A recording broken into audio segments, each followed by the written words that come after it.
ফলহারিণী অমাবস্যা, তারা মা, কালীঘাটের মা, দক্ষিণেশ্বরের মা ও তারাপীঠের মায়ের আরতি দিলাম। আমি গেছিলাম, সেখান থেকে আরতি করেছি। একদিনই তো সব জায়গায় যাওয়া যায় না, একদিন এক জায়গায় গেছিলাম, সেই আরতিগুলো তুলে ধরলাম আপনাদের কাছে। আমারও ভালো লাগে ঐতিহ্য, পুরোনো দিনের কলকাতার ঐতিহ্য বা সব কিছু। এরা কোনোদিন পুরনো হবে না। মায়েরা সবসময় নিজেদের মতন করে থাকবে, আর আমরাও মায়েদের নিজেদের মতন করেই রাখতে জানি।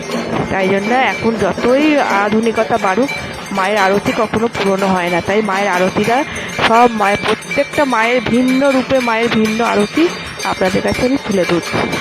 দেখুন, আপনাদের ভালো লাগলে শেয়ার করবেন, লাইক কমেন্ট করবেন, আমারও ভালো লাগবে। তাহলে জয় মা, মঙ্গলময়ী, মঙ্গল করো মা সবার। এটা তারাপীঠে ভোরবেলাকার আরতি, ভোরবেলা মায়ের আরতি আছে, তারপরে সাজ হবে। এটা আমাদের গ্রামের মা সিদ্ধেশ্বরী। পুজো আরম্ভ হয়েছে সকাল থেকে। জয় মা।